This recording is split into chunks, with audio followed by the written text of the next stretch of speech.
The views and opinions expressed on any program are those of the producers and/or the persons appearing on the program and do not necessarily reflect the views and opinions of FRC Media, Bristol Community College, or the City of Fall River.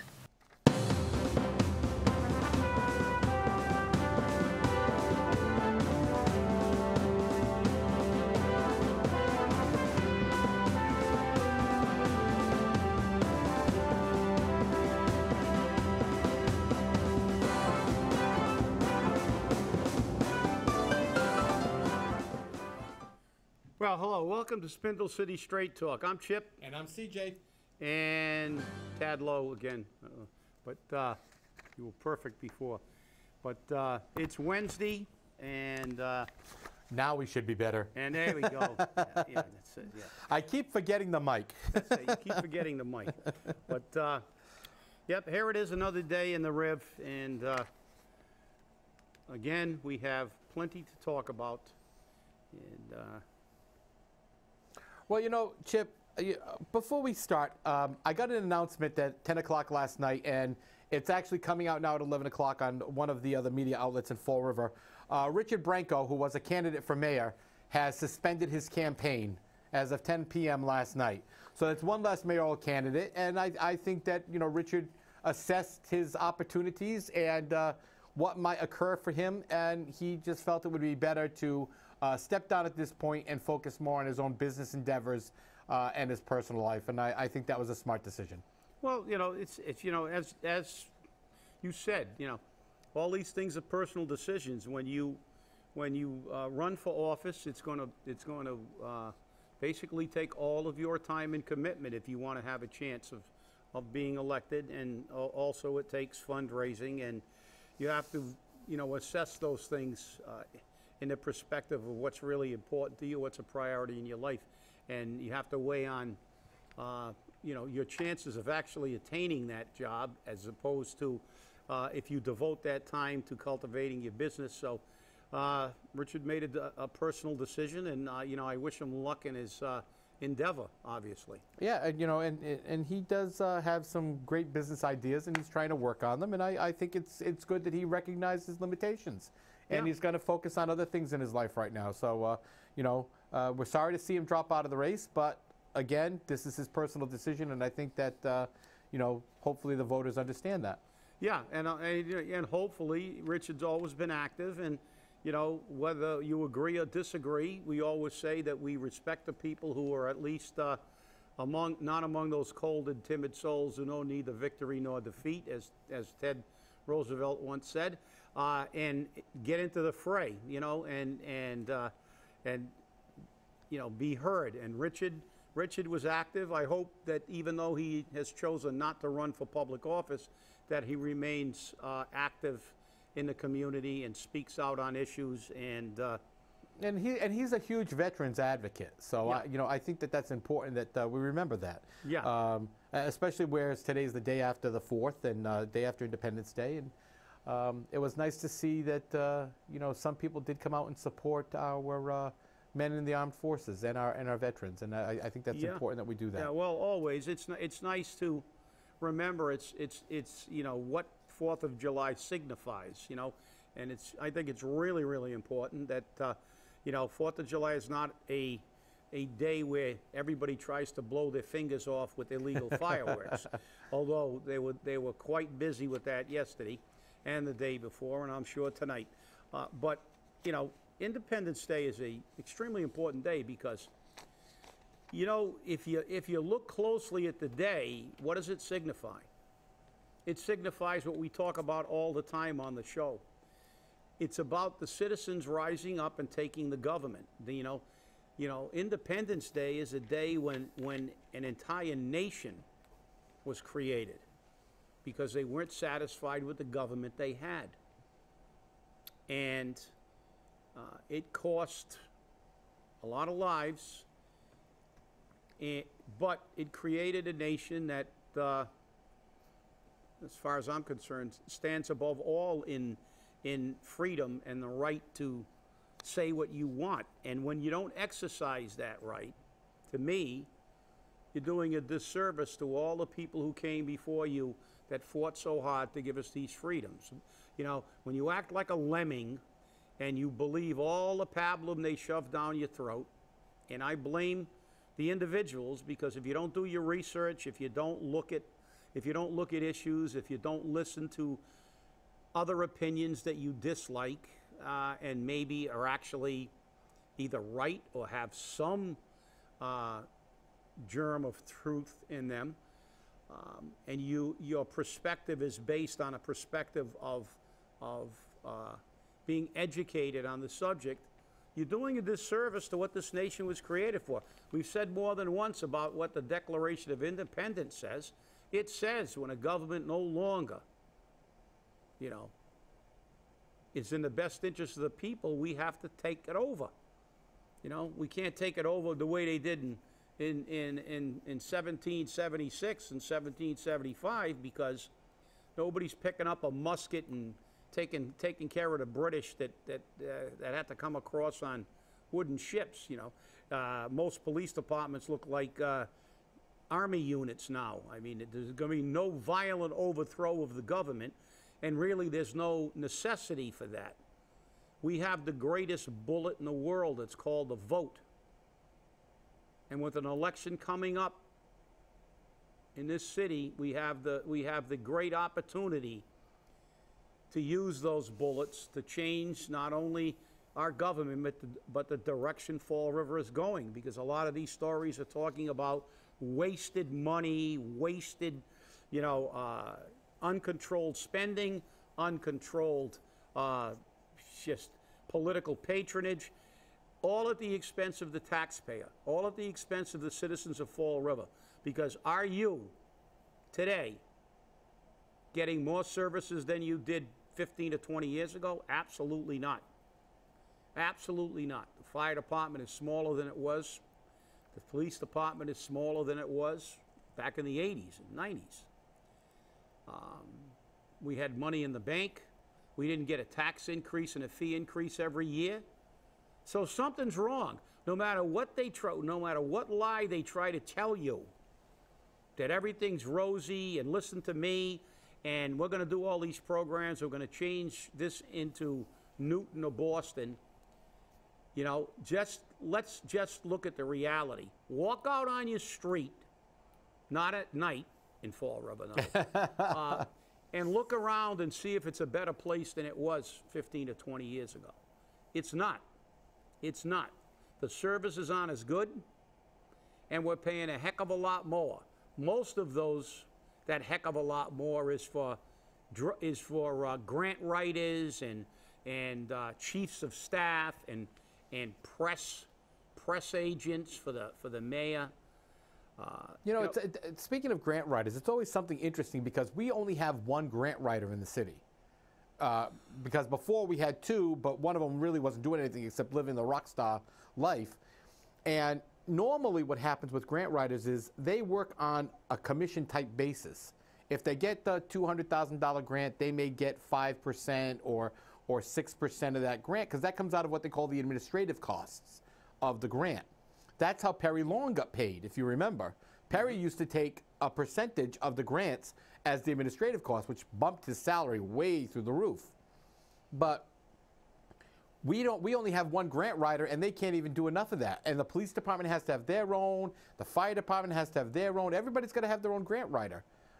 That doesn't seem to be effective government. That seems to be a lot of wasted time. And yeah, but it creates a lot more jobs that way. Well, it's actually not creating any more jobs. What's happening is they're taking people off of other jobs and putting them into these jobs where they don't have to get off their butts all day. Yeah, but remember one thing: when they take them off the real jobs, they're replaced probably with overtime people, especially in public safety. So yeah, well, not there's always. There's an indirect cost. Oh, there. there always is. It is another job. You take somebody off a truck and you got a manning. You got to man the truck. Well, you know, you either shut the truck down or you hire an overtime. Well, I think that's what we're going to see. We're going to see a lot of shutting down of the trucks. Same thing with the police. Same thing with the police. Yeah, I think we're going to see a lot of trucks shut down. If you take somebody off the street, and then you have to put somebody in that car. But, I agree. But you know, like I said, this is another indication. All we see is this kind of thing, And the reality is that nobody cares about the taxpayer. Nobody cares about what's happening in our city, that the people are getting poorer and poorer. And this disregard is the voters' fault. You have an opportunity in November to only vote for people who are going to make the taxpayer and the people of Fall River a priority. The priority should be the services that you need. I don't pay my taxes for a press agent. You know something? As far as I'm concerned, that's the most ridiculous waste of money of them all. Because a mayor of a city like this needs a press agent or secretary or whatever you want to call them, you know, whatever euphemism you attach to that salary. Why? Because his real title should be spin doctor, picture taker, political lobbyist for the mayor. Because you know what should be the mayor's press secretary? The people of Fall River. Exactly. When they're standing out on the street saying, Mr. Mayor, you're doing a great job. You paved my streets. You got rid of the potholes. We're getting rid of some of these junkies. You know something? Then you don't need a press agent when you do a good job. You know, let the mayor be his own best press agent by satisfying the people. Don't have to hire somebody to spin everything and take pictures of all the wasted money. Obviously that's my opinion, but I'm going to tell you what. It's not only my opinion, but I can tell you what, I've been paying taxes in this city a long time. And I'll tell you what, I pay for police, for fire, for education, even though my children are out of the educational system, but education is a critical piece of getting people prepared to get into the workforce and getting them what will really rebuild the city, which is jobs. Right. And you know something? This is the whole problem. That's not what I don't pay my taxes for him to have a chief of staff. CJ and I remember when that job was created. That job was the secretary. That's right. They changed the title because to give the secretary a giant pay raise. So it's like the janitor. He's a janitor. If he's your cousin, you make him a sanitary engineer and give him a $10,000 a year pay raise because now he's an engineer. So that chief of staff position is no more than a glorified secretary, and lately it's become campus bully. So yeah. We've got a lot of stories on that. But the fact is, that's another job we don't need. Press secretary, chief of staff. Carlton Viveris ran this city and we had a 300-man fire department, a 300-man police department, a DPW that was twice the size, maybe 3 times the size it is now. We had more city employees, and he had a secretary. No chief of staff, and at one time, no city administrator, no chief of staff, no press secretary. And guess what? There were numerous years we got no increases in taxes. We had money, we had excess money in the bank. So you tell me if we're moving in the right direction. I don't think so. I agree. I totally agree with you, Chip. And it gets to be funny. But, you know, a video has gone viral over the past, I would say, week and a half about drug addiction.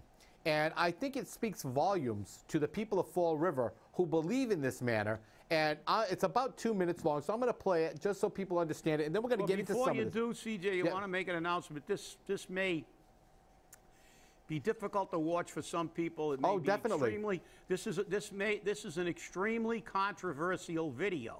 So everybody will have their own perspective of it, but I think it's worth showing. So let's run it. What's up, buddy? How you doing? Not good, bro. Is everything okay? Why did I pick you up at the hospital? I got some bad news today, bro. Oh my gosh, bro. Is everything okay? No, bro. I got a disease. Oh my gosh. I am so sorry. Yeah, I just found out today. What a life changer. Oh my gosh. What is it? Is it cancer? Is it hepatitis? No. Is it AIDS? No, the doctor said I'm addicted to drugs. Addicted to drugs? That's not a disease. That's just an addiction. It's a disease, bro. My doctor just diagnosed me. I gotta start doing NA. Oh, Narcotics Anonymous. Okay, so basically you're just giving up one addiction and exchanging it for another addiction. So instead of doing drugs all day, you'll just be going to groups every single day. Bro, I was just diagnosed with a disease. Show some sympathy. No, I'm not going to show you any sympathy. You know why? Because you don't have a disease. You have an addiction. You have a weakness. You chose to put that needle in your arm and shoot up that heroin. You chose to snort that line of cocaine. You don't have a disease, you're just weak. A disease isn't something that you choose to do. Little kids with cancer and AIDS, they have a disease. They didn't choose to have a disease, they were given a disease. You are choosing to be addicted. Nobody put a gun to your head and forced you to put that needle in your arm. Nobody tied you down and forced you to snort that cocaine. That was your choice. And it's your choice to be stronger than your addiction.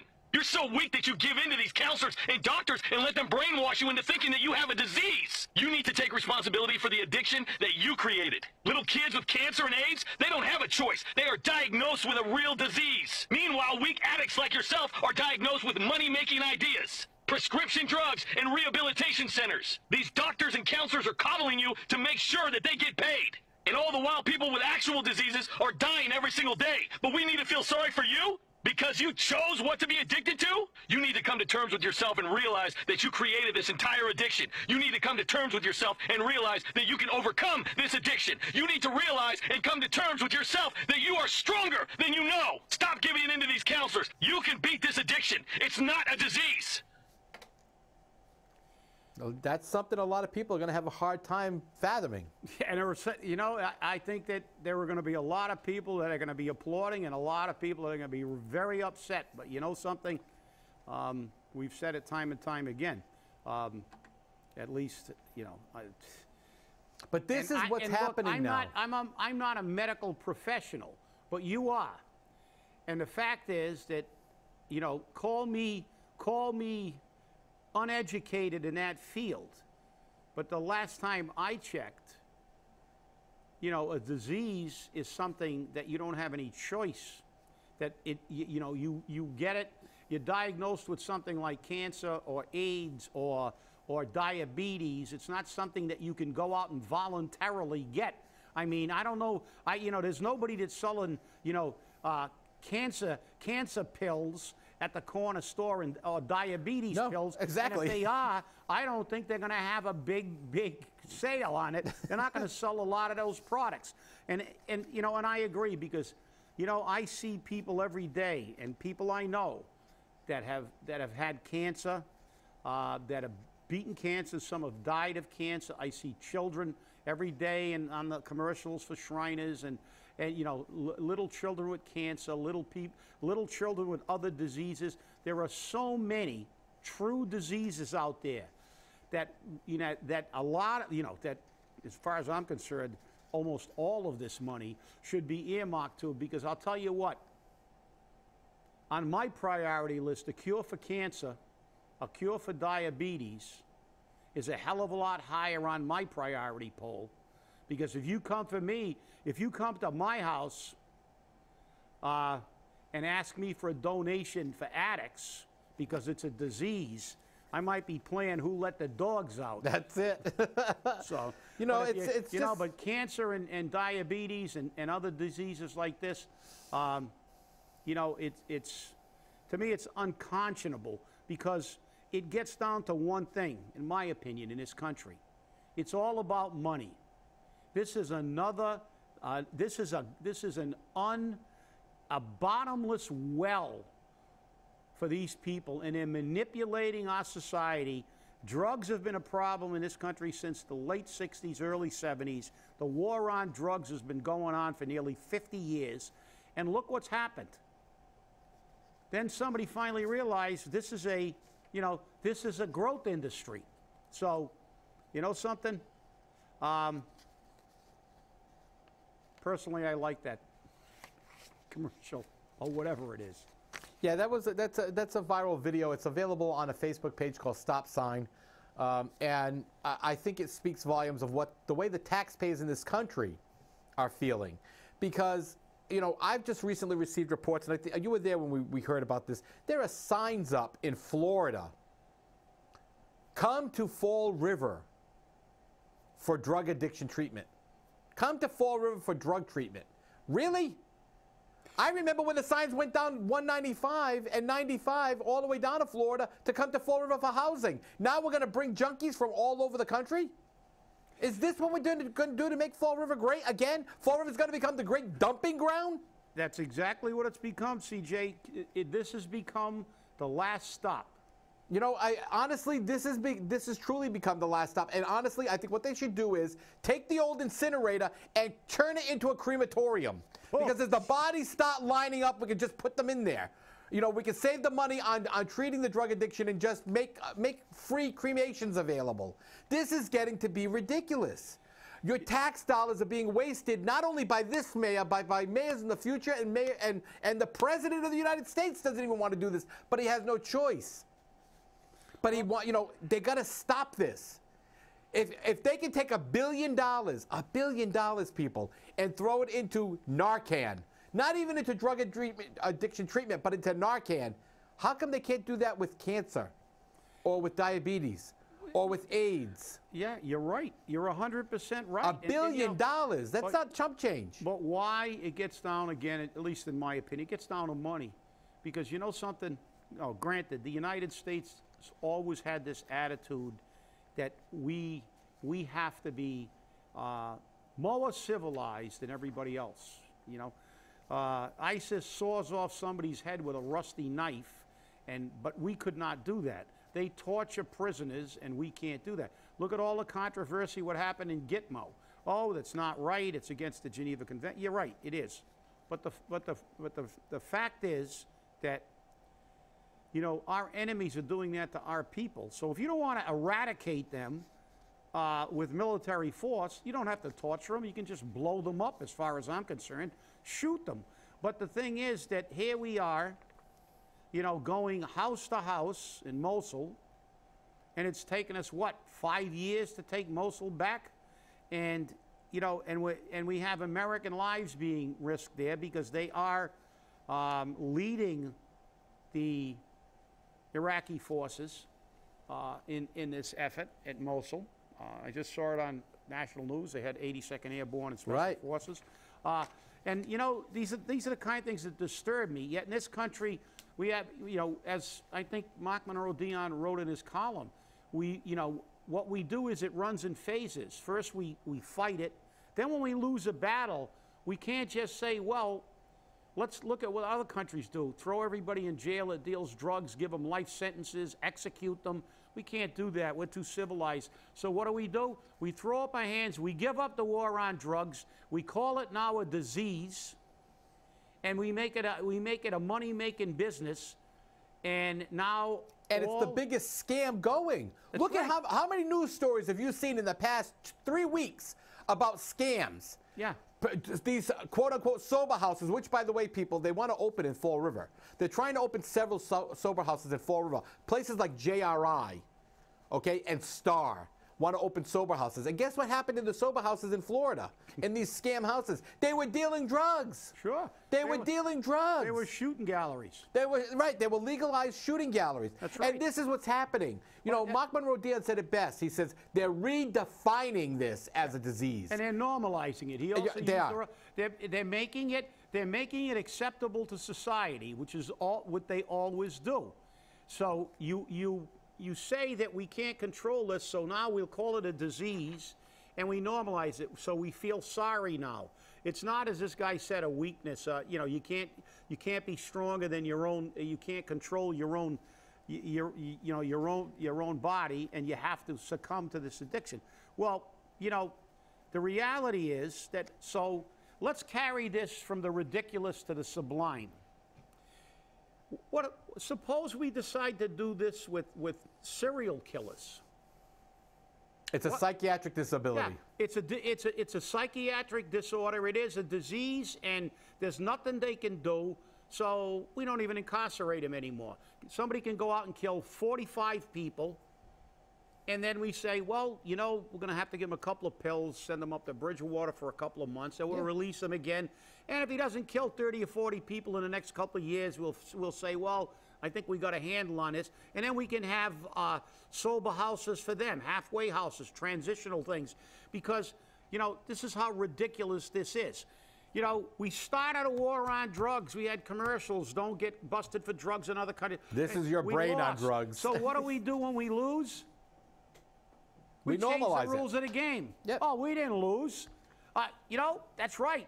The United States can't lose at anything because we changed the rules. We're the best country in the world for health care. That's why we're 40-something in infant mortality. We have one of the, you know, there are numerous countries that are a tenth of our size that have better health care, and it's cheaper. But we cannot admit we're not the best at anything. So we couldn't admit that we've lost the war on drugs because we don't have enough courage to do what they do in other countries that have really, really stiff sentences for anybody who's in this business, and there are not a lot of repeat offenders. And some of these countries are the countries that produce these drugs, yet they don't have anywhere near the problems we do. But we can't learn from anybody else because we know everything. We have to reinvent our own wheel, because if somebody's doing something right, we can't put our ego aside and say, hey, why should we bother trying to figure this out? This country has done this really well.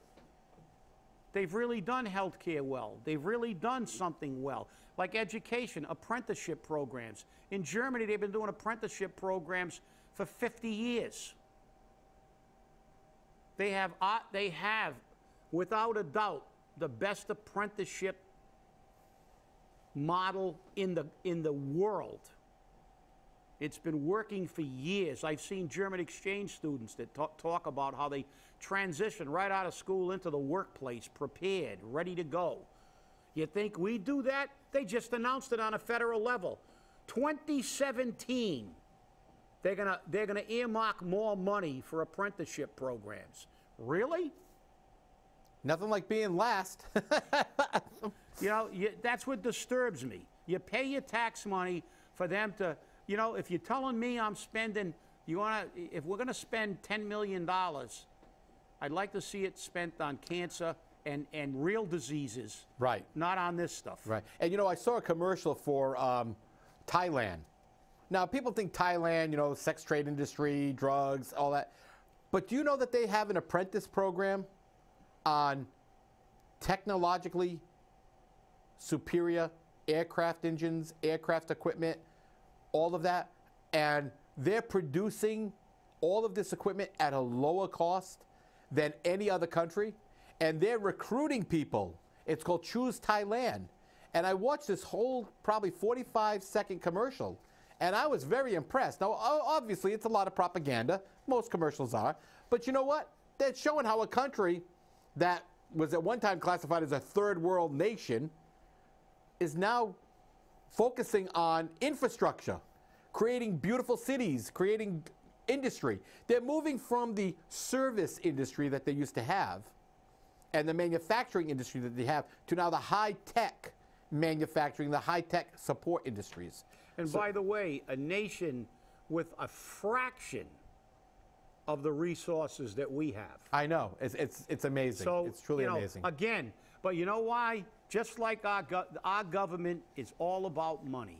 If it'll generate money for their big contributors, and this industry is a boom.